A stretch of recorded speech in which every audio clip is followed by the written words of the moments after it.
Nesta terça-feira, amanhã, será a 8ª edição do Fórum de Governadores em Brasília, o primeiro encontro do ano com os chefes dos executivos estaduais que vão discutir temas em comum às unidades da federação, como a segurança pública, o preço dos combustíveis e também a renovação do Fundeb. Para falar mais sobre esse encontro, nos atende gentilmente um dos participantes desse encontro, dessa reunião, o governador do Rio Grande do Sul, pelo PSDB, Eduardo Leite. Tudo bem, governador? Bom dia, obrigado por atender a Jovem Pan. Obrigado, Tiago. Um bom dia a ti, a Kalina, ao Rodrigo e a todos os ouvintes da Rádio Jovem. Bom, claro que nós citamos os pontos principais, os pontos que serão discutidos amanhã, mas claro, essa reunião vem uma semana depois de uma queda de braço entre os estados e o governo federal em relação aos tributos que incidem nos combustíveis. Esse assunto vai ser discutido de que maneira, governador, nesse encontro amanhã? Olha, Tiago, eu acho que da nossa parte, dos governadores, por ter observado, porque nós temos conversado, há evidentemente todo o interesse em viabilizar a redução de preço de combustíveis. Não faz nenhum sentido, é importante dizer, mais uma vez, que governadores não queiram baixar preço de combustível para a sociedade. A gente sabe o quanto que isso impacta no orçamento doméstico das famílias e sabe o quanto que isso impacta também na competitividade das nossas economias.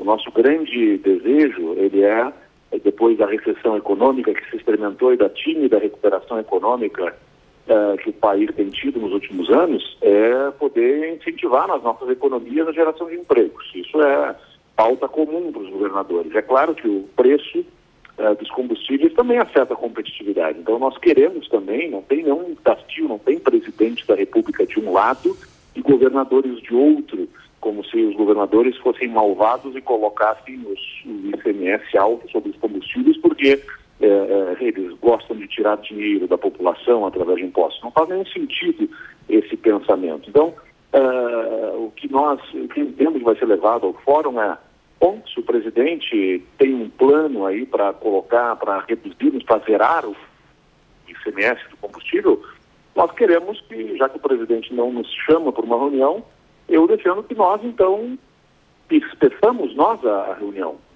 Peçamos nós a reunião ao presidente da República para que ele, junto da sua equipe econômica, nos apresente qual a estratégia, de que forma que nós operacionalizamos, então, o zeramento, né, vamos dizer assim, do ICMS dos combustíveis, como foi apresentado, e sem ferir as leis de responsabilidade fiscal e sem prejudicar a prestação dos outros serviços. Nós temos todo o interesse em fazer, temos toda a disposição em fazer. Agora, existe uma lei de responsabilidade fiscal, existem gastos que são engessados do governo, com pagamento na área da saúde, na educação, na própria segurança, e que tornam difícil fazer essa condição de zerar. Agora, se há um plano do governo federal, que ele nos apresente, né? Porque nós temos todo o interesse em viabilizar, e eu acho que isso vai ser levado amanhã no Fórum dos Governadores. Governador, pergunta agora de Rodrigo Constantino. Rodrigo. Bom dia, governador. Exatamente nessa linha, a gente sabe que o ICMS de combustível representa menos de 2% da Receita Federal, mas em casos de estado chega a mais de 20%, às vezes perde 30%. Além disso, como o senhor mencionou, tem a lei de responsabilidade fiscal, ou seja, tem que ter uma previsão orçamentária. Você não pode simplesmente, com voluntarismo político, numa canetada, extinguir o imposto. Nós estamos diante de uma bravata do presidente. Eu sei que é indelicado colocar dessa forma, mas a sensação que fica realmente é que jogou para a plateia e colocou a população contra os governos. Como é que fica a perspectiva da reforma tributária que vai ser discutida nos próximos meses, semanas, com esse clima aí, com essa declaração do presidente?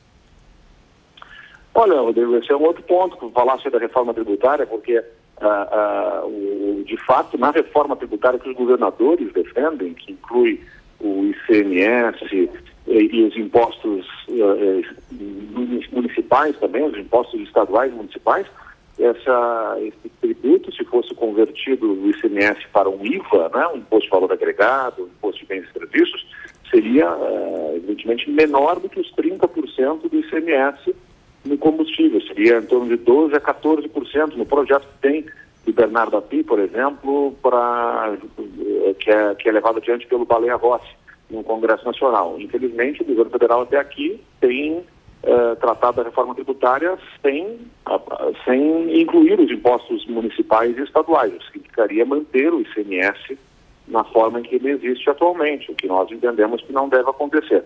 Então, de fato, a forma como esse debate está se dando pelas redes sociais, pelas declarações da imprensa, ela acaba não colaborando para que haja uma solução.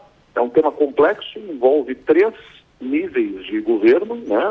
O federal, os estados e os municípios, porque os municípios, é importante lembrar, são participantes de 25% da arrecadação de ICMS, então estão falando apenas dos governadores, mas qualquer tentativa de zerar ICMS atinge os municípios, porque 25% da arrecadação é deles, e naturalmente isso exige sentar à mesa, conversarem e acharem soluções, e não simplesmente lançarem desafios pelas redes sociais e pela imprensa. Então nós entendemos que precisa mais responsabilidade nesse tema. De qualquer maneira, é o presidente da República, e nós respeitamos a figura do presidente da República. Se ele lançou essa manifestação, agora é fundamental que ele apresente o plano, né? E até agora não há um plano, um projeto colocado à mesa. Então nós vamos amanhã no Fórum dos Governadores pedir uma reunião, certamente, para que se apresente este plano, porque nós temos a mesma intenção, né? Reduzir o preço ao consumidor. Para a gente fechar, Constantino. Não, e exatamente, governador, o senhor mencionou aí a questão do IVA, né? O caso do ICMS já tem posto pirata, já tem muito crime, inclusive, cometido nesse setor por conta desse elevado imposto. O IVA iria na mesma linha. Eu estive conversando com vários empresários do comércio, do varejo em São Paulo essa semana que eu estive aí, e todos estavam muito assustados com essa hipótese da reforma tributária, porque isso pode levar à informalidade e tudo mais. Qual a opinião do senhor em relação a um novo imposto que seria similar ao resgate da CPMF, que eu sei que está muito mal vista no Congresso, mas que faz algum sentido do ponto de vista técnico, né? Você arrecada com uma base muito mais ampla, com um imposto menor, que seria um imposto sobre transações financeiras. Qual a opinião do senhor sobre isso? Eu acho que um novo imposto a ser criado agora só tumultua o processo da reforma tributária, né? Deixando que, em âmbito de reforma tributária, seja feita a simplificação justamente da base de impostos no Brasil, o que simplifica a relação do contribuinte com o fisco, com a Receita Estadual e a Receita Federal, e que com a reforma administrativa, o que é importante é chamar a atenção também de quem nos escuta, que não é a reforma tributária que vai reduzir carga tributária. A redução da carga tributária, ela vai se dar na medida em que os governos demandarem menos dinheiro. E para isso para pagar suas contas. Para isso é fundamental que haja reforma administrativa e a reforma da Previdência. Nós aqui no Rio Grande do Sul acabamos de fazer a mais profunda reforma entre os estados, nas carreiras do serviço público, na Previdência, e isso vai nos conduzir à redução do custo da máquina, que vai nos permitir reduzir carga tributária. Nós vamos reduzir aqui imposto, inclusive sobre combustível, sobre energia, sobre telecomunicações, mas de forma responsável no ano que vem, como se propôs, como nos propusemos desde o início, porque agora, com essa reforma administrativa que fizemos, vamos conseguir conduzir o governo para isso, para demandar menos impostos da população. Então, sem dúvida nenhuma, a reforma tributária é uma pauta fundamental para que a gente possa encaminhar simplificação e redução de carga tributária de forma responsável. E a criação de um novo imposto parece, nesse momento, vir no caminho oposto do que se propõe numa reforma tributária, que é justamente a simplificação do tanto que nós temos de impostos e, claro, também futuramente da carga tributária ao contribuinte. Governador do Rio Grande do Sul, Eduardo Leite, mais uma vez, obrigado por atender a Jovem Pan. Boa semana, bom trabalho. Obrigado e uma boa semana para todos vocês.